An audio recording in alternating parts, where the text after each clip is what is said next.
大家好，欢迎来到家乐的频道。今天我们来开一个我国考古史上最大的盲盒，它甚至被国际媒体称为世界第9大奇迹，那就是三星堆文明。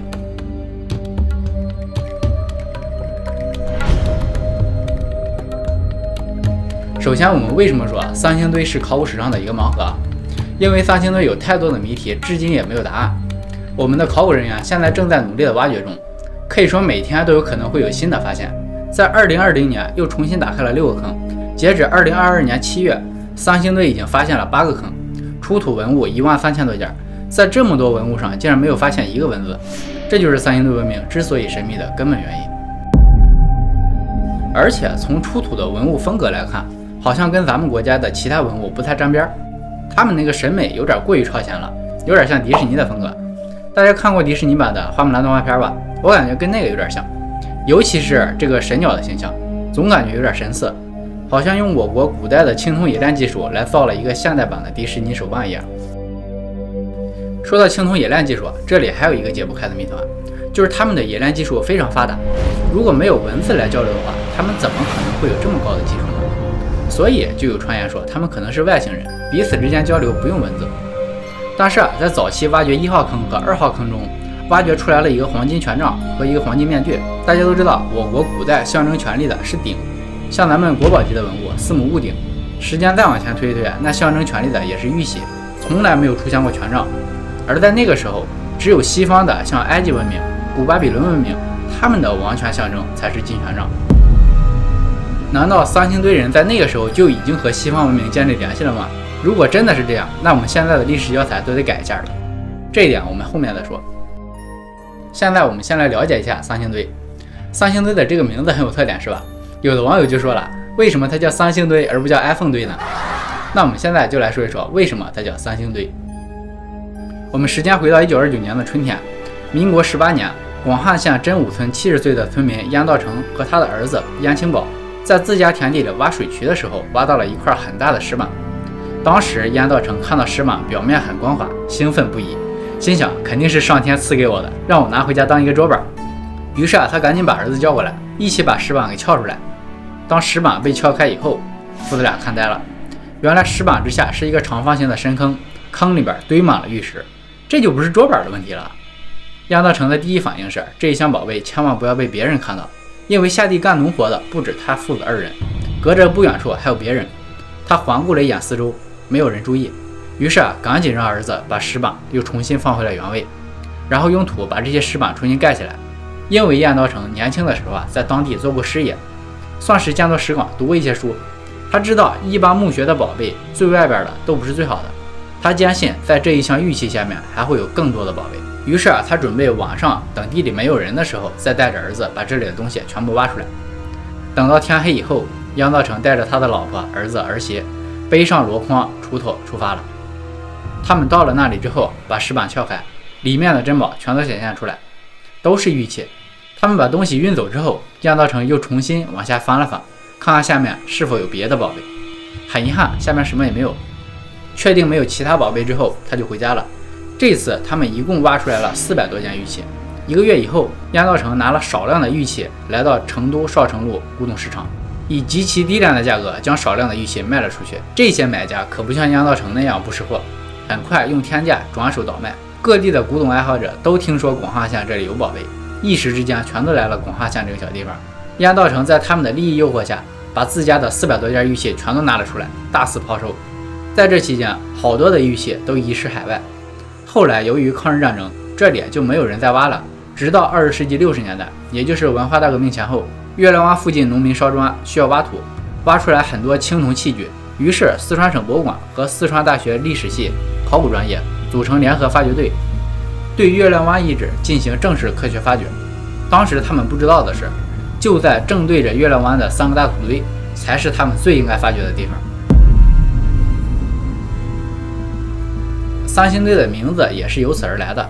月亮湾遗址是一个月牙形状，正对着的3个土堆呈现出3星半月的格局，所以这才先有了月亮湾遗址。到了1986年，发现3个大土堆下面也有很多器物之后，就跟着月亮湾遗址一样取名为三星堆遗址。也有传说说三星堆的3个土堆正好对应着天上的3个星星，那不是扯淡吗？天上繁星点点。当然现在很少见了，在那个时候啊，你无论从哪个角度看任何一个土堆，很有可能都对着天上的星星。在1986年，考古人员在三星堆发现了2个大型青铜器物，于是就有了我们现在知道的三星堆1号坑和2号坑。在这2个坑里出土了多个国家级文物，其中包括青铜纵目面具、青铜大力人像、青铜神树、黄金权杖、黄金面罩等等。从此，三星堆正式进入了我们大众的视野。我们先来看一看这2个坑出土的文物，其中存在着很多的谜团。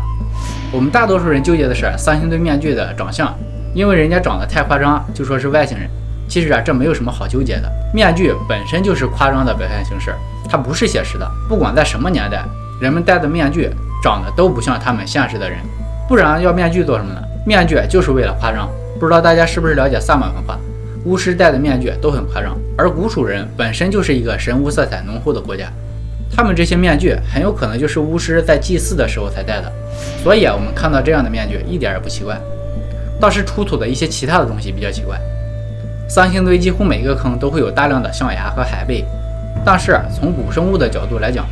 成都平原是没有大象的，所以他们的象牙很有可能是其他的部落国家进贡或者交换来的，因为他们南边的云南、缅甸有大象。我们看三国也看到过，南蛮孟获的坐骑就是大象。而海贝就更远了，根据考古学家的鉴定，三星堆出土的海贝来自1000多公里以外的印度洋，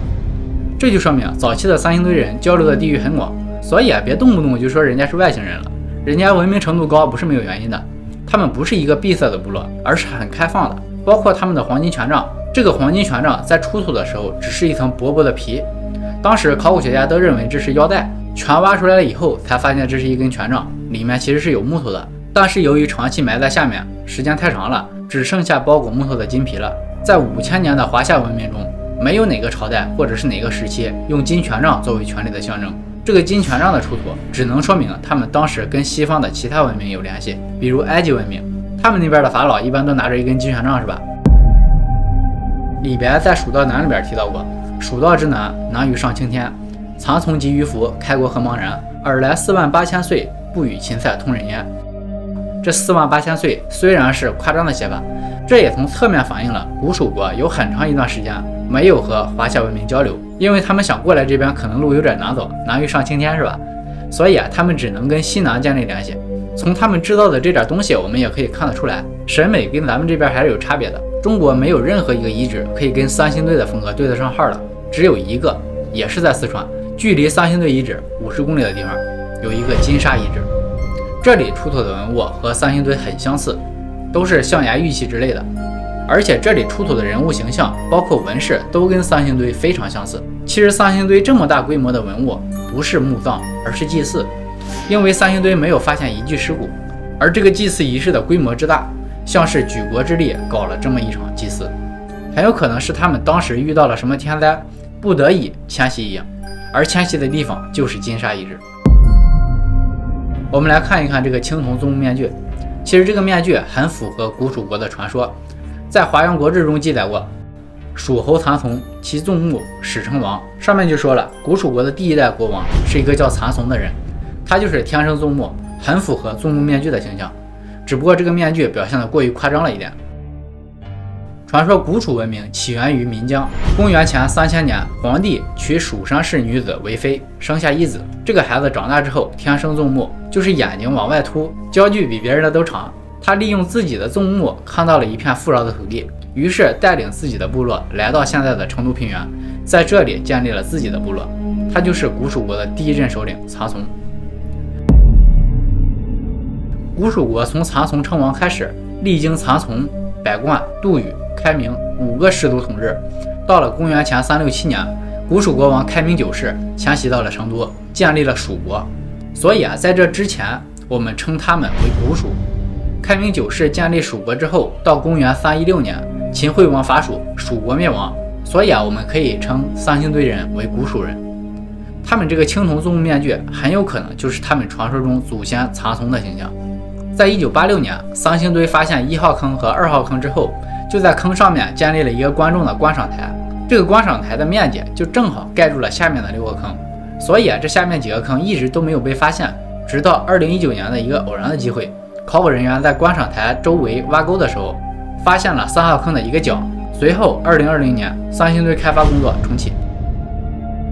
从2020年重启之后到现在，一共出土文物13000多件。这次最大的发现就是确定了三星堆的年代。考古学家根据土壤里的碳14的数量来测文物的年代。这次三星堆挖掘，他们已经明确了三星堆的年代是商晚期，距今3200年到3000年，